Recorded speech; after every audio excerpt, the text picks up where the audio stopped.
a table with Russian President Vladimir Putin and former Trump National Security Advisor Mike Flynn. Joining us now is 2016 Green Party candidate Jill Stein. Dr. Stein, thank you very much for being here. Great to be with you, Allison. What is the story behind that photo taken at that state dinner?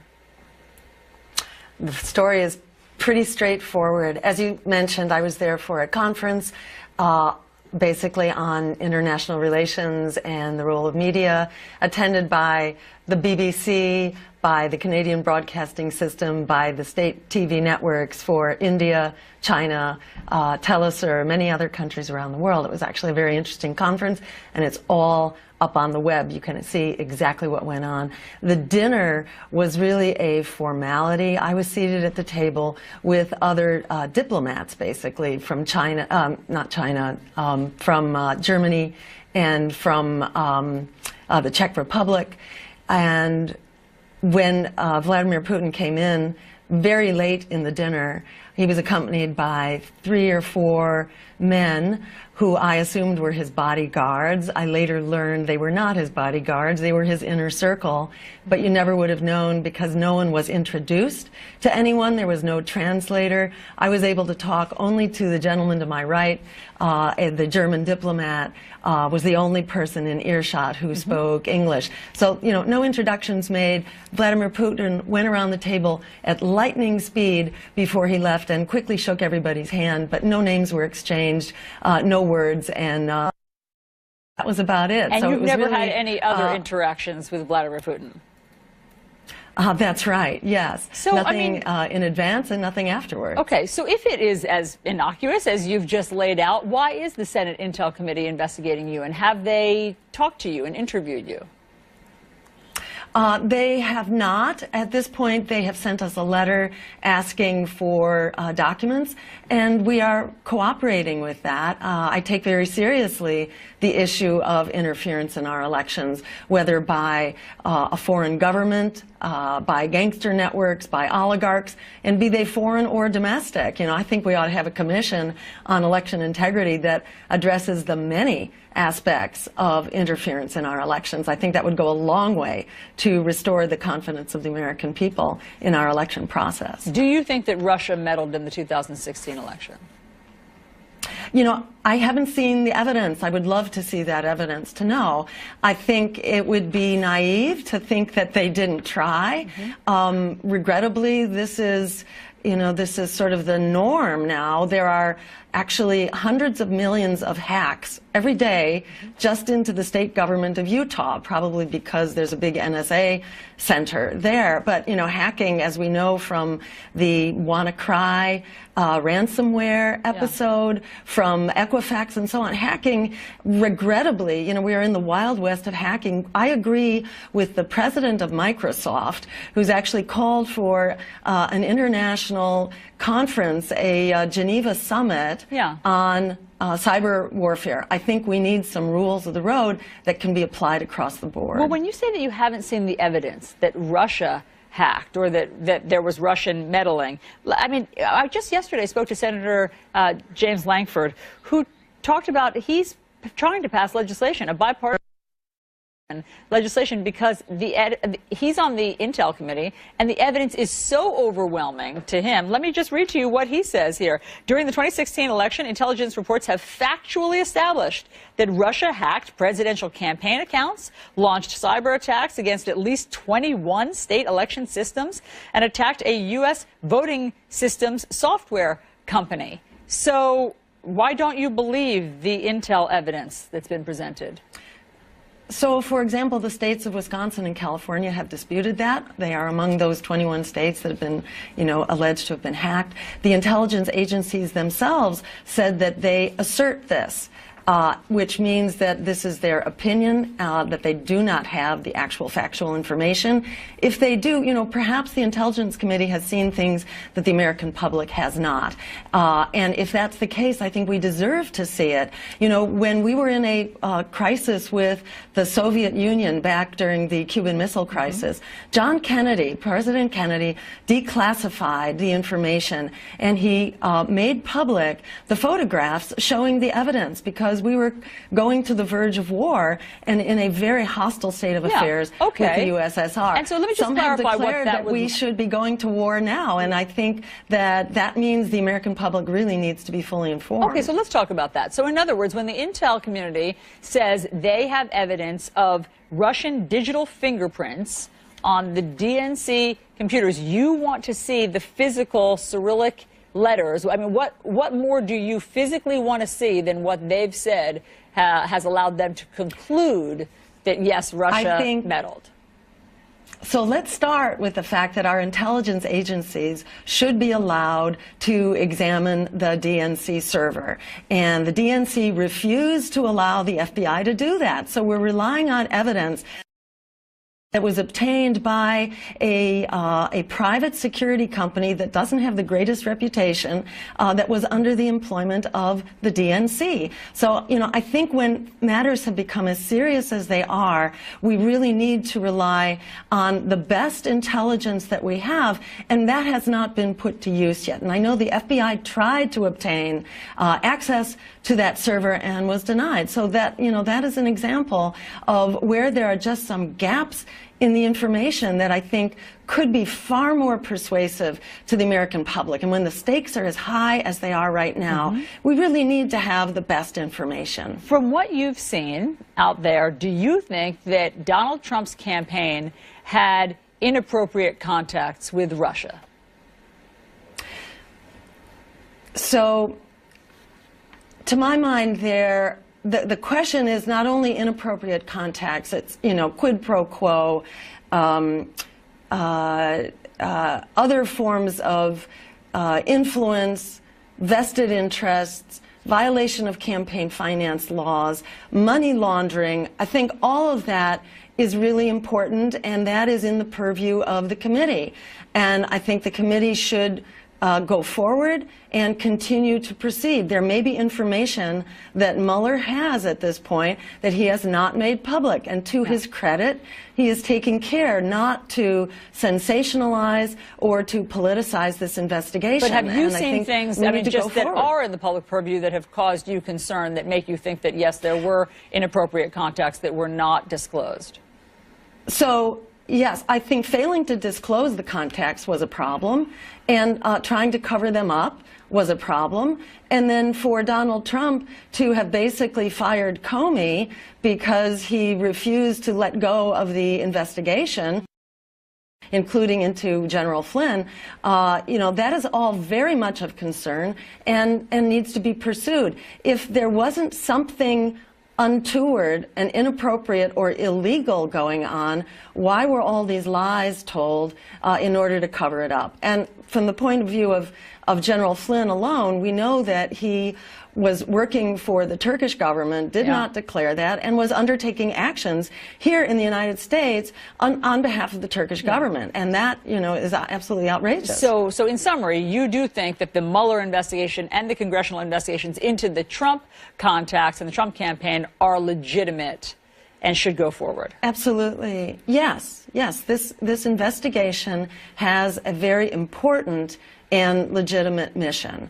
I don't think, you know, it should be tampered or distorted by politicizing, by sensationalism, and by some of the, frankly, very low standards reporting that has, you know, sensationalized and politicized it. But down to the core mission of the investigation, it is very important. It should go forward. I am fully cooperating for my part, and it should be supported. Dr. Jill Stein, thank you very much for coming in and explaining what's going on with your campaign and any investigation. We'll be following it closely. Thanks so much. Thank you, Alice.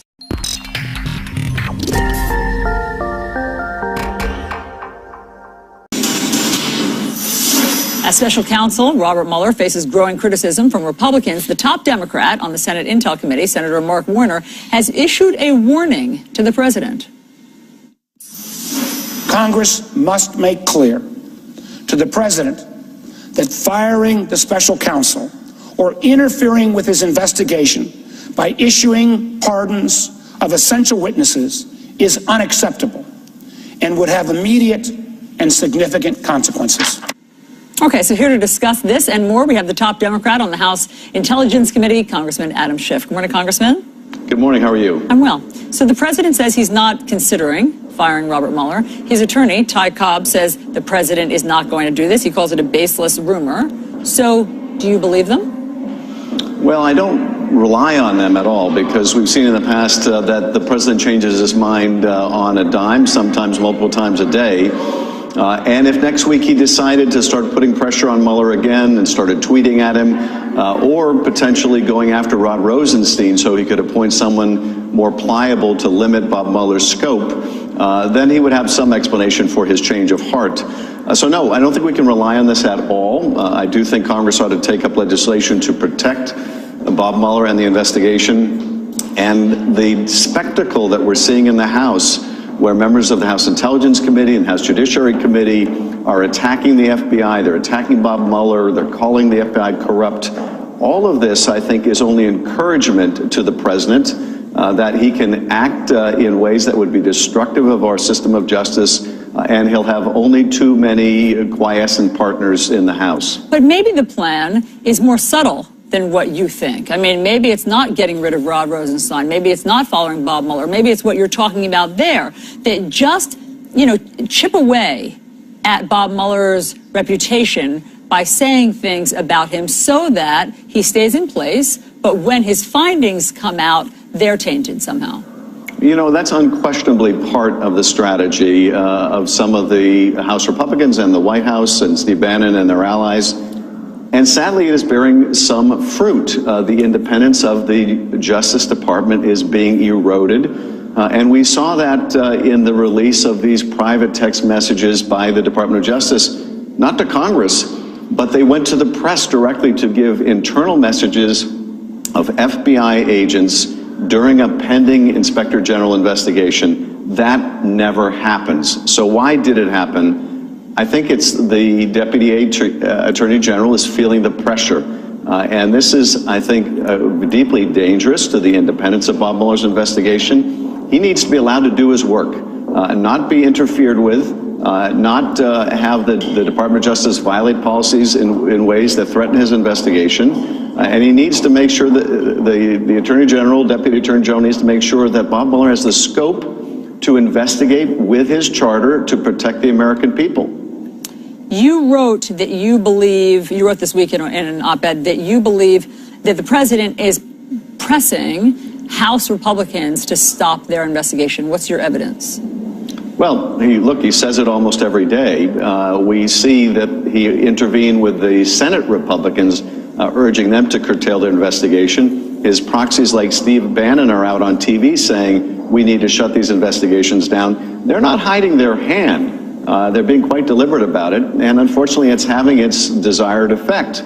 We have scheduled no witnesses. The majority won't schedule any witnesses after January 1st, and there are dozens more that we need to bring in. They're scheduling interviews out of state while we're here voting on the tax bill, taking a lot of otherwise inexplicable steps unless it looks like they are bending to the will of the White House and the president's allies. Yesterday, the Deputy FBI Director, Andrew McCabe, met for 8 hours behind closed doors with your committee. Can you share with us what you learned? I can't go into any of the testimony before our committee. I can say more generally about Mr. McCabe that I think he has been a dedicated public servant to the country for a great many years. The Bureau that he represents, I've worked with for almost 30 years and have the finest agents, I think, of any law enforcement agency. And the attacks on his character and on the character of the hardworking people at the Bureau, I think is reprehensible. People calling for him to resign with no accusation, no proof of any wrongdoing on his part. It's grossly irresponsible. And this is going to do lasting damage. There's already enough erosion of public confidence in the institutions of our government, but to now discredit the FBI and the Department of Justice the way they're doing is just, I think, completely irresponsible. Yeah, as you know, his critics say that because his wife ran for office as a Democrat and took money from Terry McAuliffe, that sort of disqualifies him. Do you think that, as Senator Chuck Grassley has suggested, that he will be fired? No, I don't think he'll be fired. And what's more, People who work for the federal government are not precluded from having their spouses either have a political career or express political views. And some of the suggestions, for example, from, chairmen of committees in the House and Senate, that Bob Mueller should fire people on his team that contributed to a Democratic candidate. You can't ask people about their contributions. You can't discriminate against people that have participated in the political process and say, you're not going to be hired or you're going to be fired because you engaged in lawful political activity. And it shocks me to hear people in responsible positions of power making these arguments. And they're all the more shocking when you consider that each of the pivotal people doing this investigation, in terms of Bob Mueller and Christopher Wray and our Deputy Attorney General Rod Rosenstein, our Attorney General, these are all Republicans. And yet the GOP, at least in the House, is not satisfied with Republicans conducting an independent investigation of Republican administration. It's just preposterous. Congressman Adam Schiff, thank you very much for being on New Day. Thank you. Bill. A grieving woman is demanding answers about what happened to her fiancé at the U.S.-Mexico border. Why are there still so many? Cuomo and Allison Camerata. Good morning, everyone. Welcome to your New Day. Chris is off. Bill Weir joins me. Another big breaking news day. Exciting day for Republicans and the president. It sure is. So there's this celebration at the White House after President Trump's first major legislative win, with the GOP heaping praise upon the president. But this morning there's uncertainty among everyday Americans, many waking up wondering when this will kick in, what impact they'll feel in their wallets. Thoughts and prayers with all the folks in the accounting department as we figure out what to do with the W-4s. Plus, that bill includes the repeal of the individual mandate, which the president claims ends Obamacare. But does it really? Adding to the anxiety, a potential government shutdown looming over Capitol Hill. Tomorrow is the deadline, and right now, lawmakers do not have a spending plan to prevent it. We have it all covered, per usual, and we start this morning with Joe Johns live at the White House. Joe. Bill, there's been a lot of excitement here at the White House over the tax bill, but one of the few things that could pour cold water on all the enthusiasm would be a government shutdown because they can't agree on a spending bill. It still seems unlikely at this point, but time is running out. All friends. I mean, I look at these people, it's like we're warriors together. President Trump celebrating the tax bill alongside congressional Republicans after months of attacking GOP leadership over previous legislative failures. Paul Ryan and Mitch, it was a little team. We just got together and we would work very hard, didn't we? Huh? It seems like it was a lot of fun. It's always a lot of fun when you win. The love fest continuing with Ryan and McConnell gushing over the president. This has been a year of extraordinary accomplishment for the Trump administration. Well, something this profound could not have been done without exquisite presidential leadership. Mr. President, thank you. The quick passage of this legislation causing confusion for taxpayers on how they should prepare for the huge overhaul. The Treasury Department and the IRS scrambling to write new regulations. Republicans saying workers will feel the benefits of this tax cut in a matter of weeks. On January 1, Americans are going to wake up with a new tax code. In February, they're going to see withholdings go down so they see bigger paychecks. The tax bill making a big impact on the Affordable Care Act, eliminating the individual mandate, which fines Americans who don't have insurance. The president falsely claiming he's repealed Obamacare. He did not. Republicans tried to do that through legislation and failed. So in this bill, not only do we have massive tax cuts and tax reform, we have essentially repealed Obamacare, and we'll come up with something that will be much better. President Trump selling this tax overhaul as a Christmas present for the middle class, with some companies already delivering on the promise. Comcast and AT&T promising $1,000 bonuses to their employees, and Wells Fargo hiking its minimum wage. Meanwhile, companies like Pfizer and Coca-Cola validating Democrats' concerns, saying they'll turn over most gains to their shareholders. Is that what you intended? Give them more money so they can buy back more stock, increasing the wealth of corporate CEOs? As the tax bill makes its way to the president's desk, Republicans now have just 2 days to pass a spending bill to avoid shutting down the government. A closed-door meeting of House Republicans late Wednesday night, ending with more questions than answers. There are still some administrative steps to be taken before the president gets the opportunity to sign the tax bill. We hear he's anxious to do so and might even sign it from Mar-a-Lago if necessary.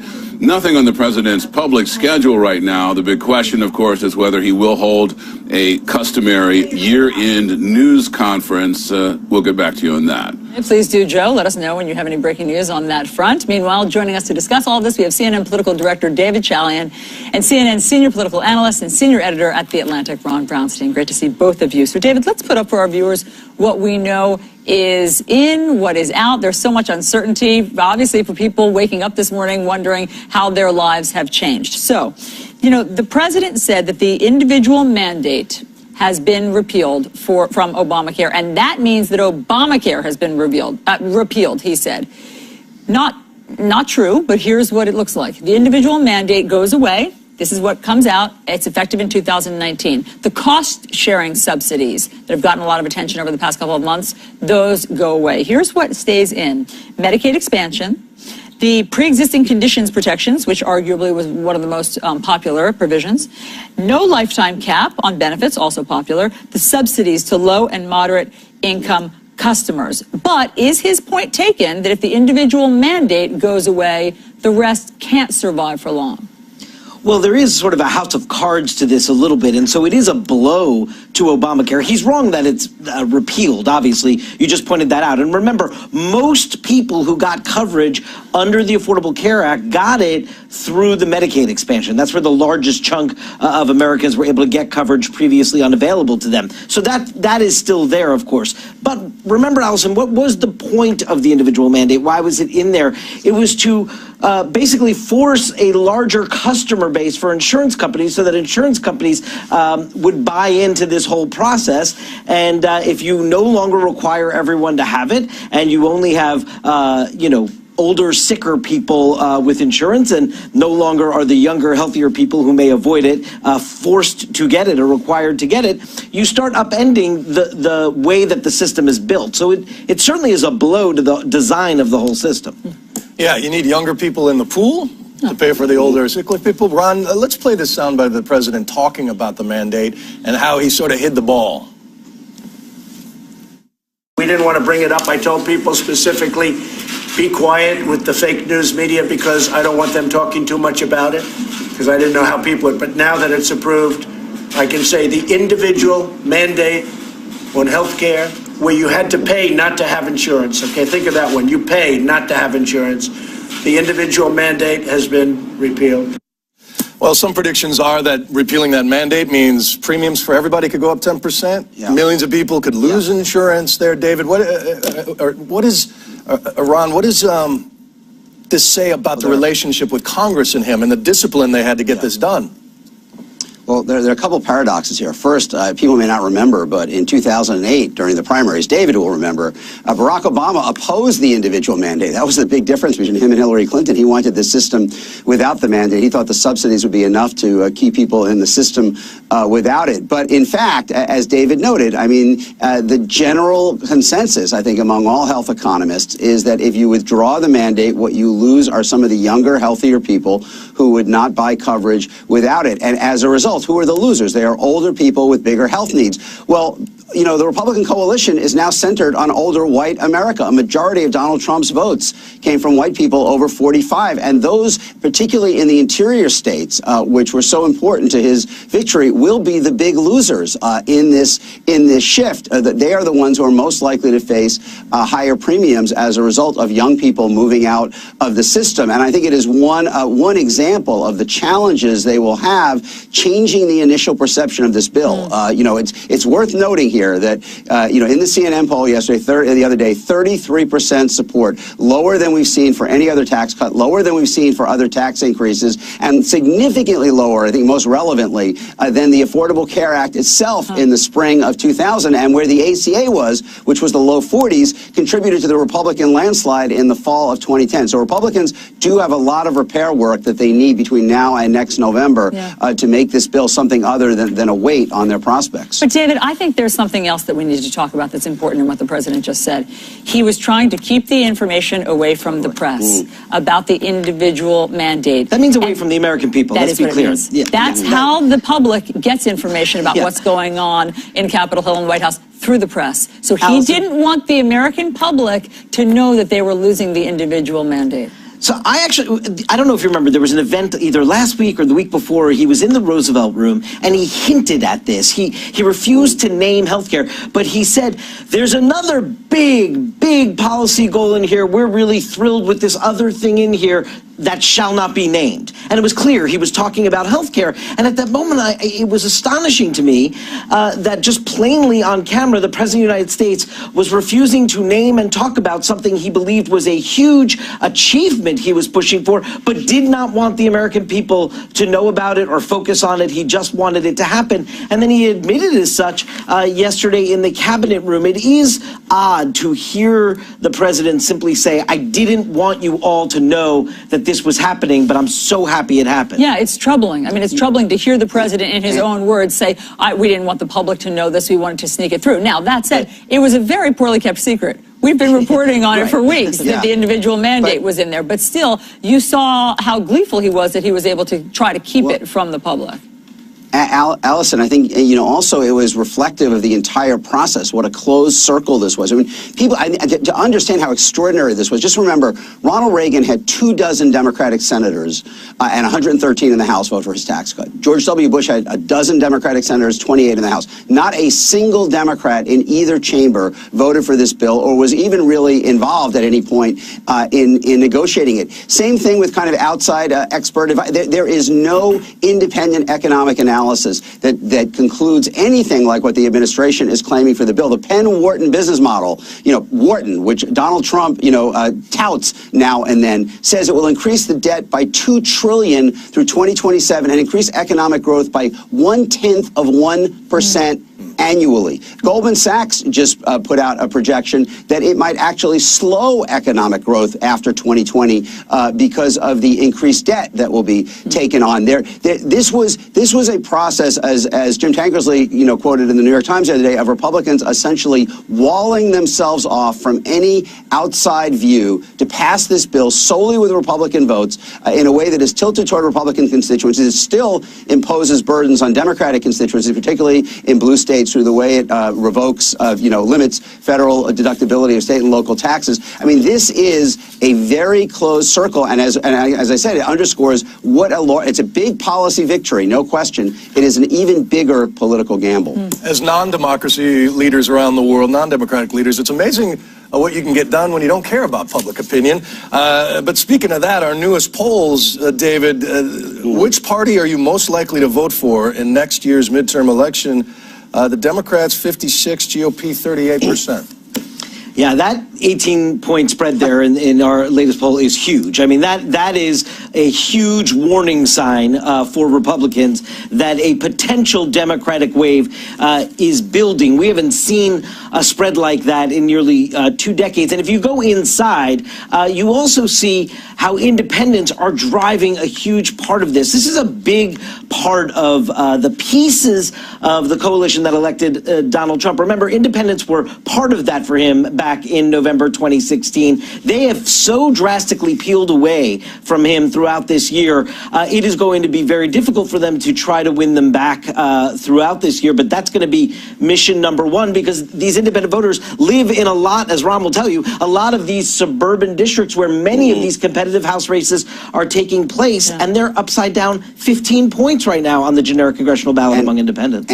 And what's real significant to me about this polling, real quick, is that it confirms what we're seeing in actual election results. I mean, you look inside this poll. First of all, there are 4 other national public polls this month with a double-digit Democratic congressional lead in the congressional ballot. And historically, if you look over the last decade or so, usually on Election Day, it is worse for the party in the White House on Election Day than it is in the polling in December, as a Republican polling firm noted yesterday. But what's really important, I think, is that the polling results are consistent with the actual election performance. You're seeing big margins toward Democrats among precisely the groups that are most disillusioned by President Trump. Minority voters, young voters, and these college-educated suburban white voters, especially women. They were the groups that moved in Alabama, in New Jersey, and in Virginia, and they are the same groups that are powering this lead in the poll. They are all consistent with each other, and they all point to a challenge for Republicans, particularly in those suburban districts. Listen, that said, there's still a lot of help get the Republican tax plan over the finish line. So now the group's chairman says they need to make some big changes. What he wants to do next.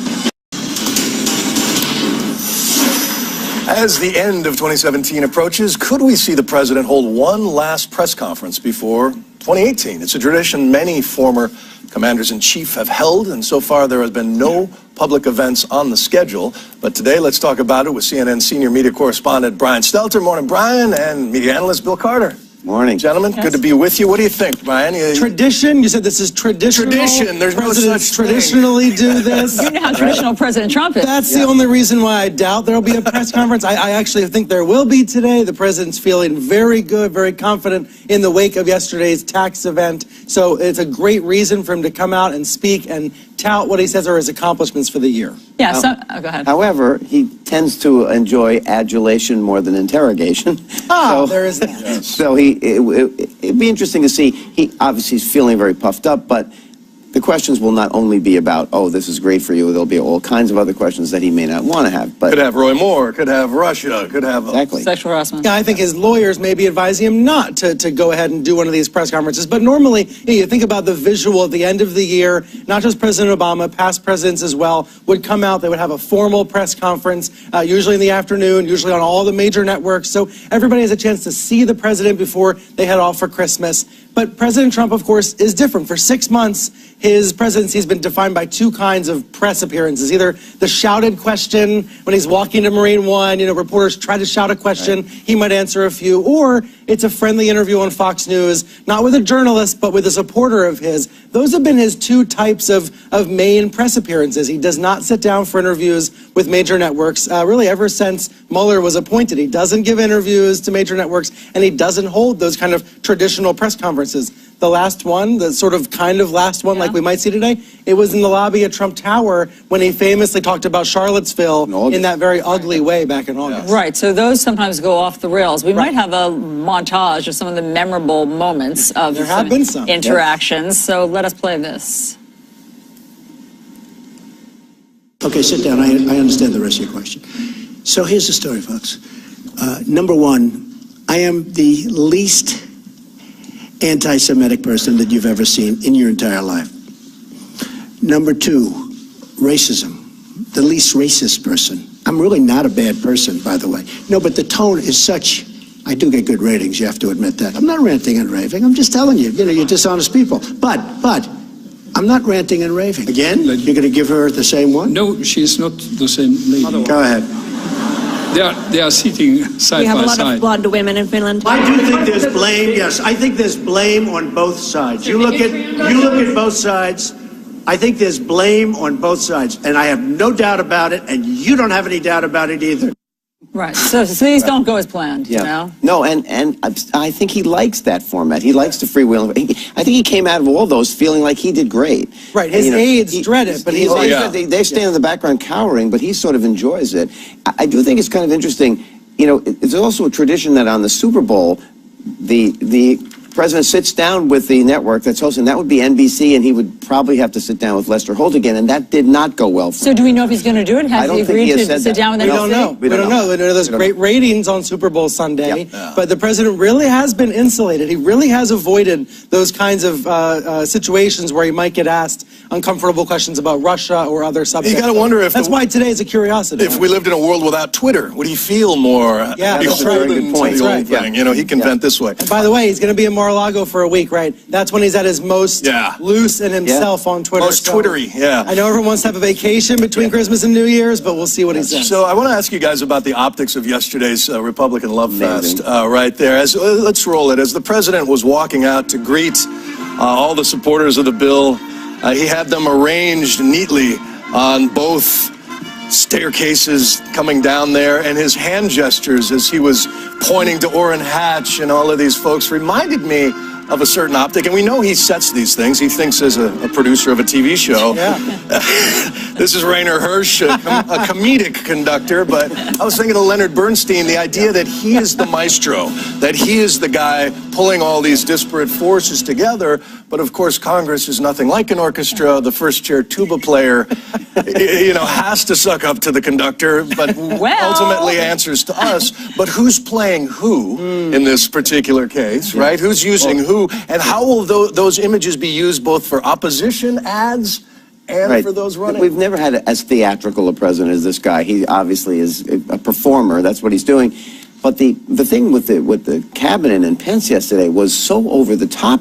I mean, it was like, it really put the sick in sycophantic. I think really over. It was a new level of brown nosing. We have been covering that. But Brian, I want to move on and talk to you about some very incendiary misinformation that was put out on Fox. It was during their midday show, and one of their guests said something really inflammatory. And we have to talk about what Fox is going to do about that. So let me play for everybody this moment where he talked about what the FBI might have been planning for President Trump. Listen to this. I think they're going to say, what was his intent, right? Because that's exactly what former FBI Director Comey said when he was letting Hillary Clinton off the hook. And his intent, regardless of whether it was an assassination attempt or whatever, was definitely something. Well, no, I'm just saying, we don't know what it was. We don't. When you say we've got to make sure that this guy, doesn't get in at all cost, what does that mean? So I'm saying there's a spectrum of what does it mean. But one thing that we know for sure is that he was plotting in an election against a candidate, and there's FBI fingerprints all over this. Very quickly, he said he got this on social media. That's crap. That's not facts. So how is Fox addressing that to get the real information? This is the new low of the anti-Mueller, anti-FBI attacks. Fox says it's addressing it with the guest, but there's a word for that. There's a word for it. It's propaganda. And hopefully people see through it. Okay. Bill, Brian, thank you both very much. And thanks to our international viewers for watching. For you, CNN Newsroom is next. For our U.S. viewers, New Day continues right now. The message to the families in America, your tax rates are going down and your paychecks are going up. President Donald Trump delivered. We essentially repealed. Virginia Democrat Mark Warner, the ranking member of the Senate Intelligence Committee, is drawing a red line over what he calls coordinated attacks against Special Counsel Robert Mueller. Any attempt by this president to remove Special Counsel Mueller from his position or to pardon key witnesses in any effort to shield them from accountability or shut down the investigation would be a gross abuse of power. These truly are red lines and simply cannot allow them to be crossed. Warner told CNN he is actually worried the president might make a move during the upcoming congressional recess. So let's bring back in our CNN political analysts, Karen Drucker, Karin Demerjian. Karin, what do you think, what about the timing of Warner's statements there? I mean, it's clearly meant to be a warning, as Congress is probably going to be leaving Washington, D.C. for a period of time for about 10 days, and leaving the president potentially to his own devices. Look, the Senate right now has been grappling with whether or not to try to combine these two proposals of a bill that would would prevent the president from being able to order a firing of special counsel Mueller without it being put to a 3-judge panel to actually review that order and make sure that it sounds legal. This has been going on for months and months and months, that they've been dragging their feet. Republicans mostly have been dragging their feet about actually doing something, and Democrats are getting very, very angry about that, because basically it leaves them with no recourse to try, or no immediate recourse to try to prevent the president from getting rid of the special counsel while nobody is around to actually, rush in and stop him from doing that. It is the president's ability to do that, at least to order it through the acting, the deputy AG, right, Rod Rosenstein, who has said he doesn't see reason to fire him. So basically you have to set up a new Saturday Night Massacre-esque situation to get this to actually happen. But again, Congress gets nervous about what the White House is going to do over these long periods of time that they're out of D.C. in a normal year, and this is not a normal year, and this is not a normal investigation in terms of both what it's doing and how the president's reacting to it, which is consistently negatively. But David, listen, I mean, this is what we need help understanding. The president has said he's not considering firing Mueller. He can't. He has to order Rod Rosenstein. Rod Rosenstein says he sees no reason, he's not considering it. Then the president's lawyer issued this statement. Yeah, if the media is going to continue to ask for responses to every absurd and baseless rumor, attention-seeking partisans will continue to spread them. Basically, not even considering it, never considered it, stop talking about it. Right, so why do Democrats keep beating this drum? Well, first of all, the president has, from time to time, expressed publicly his unhappiness with the Mueller investigation, the fact that it's a witch hunt, and he's never really taken the idea that he might fire Mueller off the table. Even many of his allies haven't been encouraging him to do so, and there are small pockets of Republicans on the Hill, not many, but small pockets, that have questioned the Mueller investigation and suggested the president should do something about it. I also think, though, look, politically, the Democrats see value in keeping the Russia investigation at the forefront, talking about what Trump might do. And a lot of this, I think, stems from how Trump has handled the investigation from the beginning. He has constantly questioned it, constantly tried to undermine it, even when I think it would be beneficial to him to just let the investigation work its will, focus on legislation, focus on your agenda, and voters will end up probably making a determination in that way that is more beneficial to him than if he constantly focuses the spotlight on this investigation through his tweets and other public pronouncements. What's, I think, important to understand here is Republicans on the Hill don't want to be too out front in criticizing the president, but most of them do not want him to fire Mueller because they don't want to have to deal with the implications of what that might mean, and they don't want to have to deal with the Russia investigation itself. They'd much rather have it be Mueller's responsibility. Yeah, I mean, absolutely, they don't need that headache. Okay, but let's talk about what's happening with Israel and the president's move to make Jerusalem the capital and move the embassy to Jerusalem. So there's going to be a vote in the UN Security Council, and Ambassador to the UN, Nikki Haley, has said that if people vote against this, as they are threatening to do, if countries do, that they'll basically be taking names. That she and the president are taking names. They're keeping a list of who would go against the U.S., and here's what the president says about that. I like the message that Nikki sent yesterday at the United Nations for all of these nations that take our money and then they vote against us at the Security Council, or they vote against us potentially at the Assembly. They take hundreds of millions of dollars and even billions of dollars, and then they vote against us. Well, we're watching those votes. Let them vote against us. We'll save a lot. We don't care.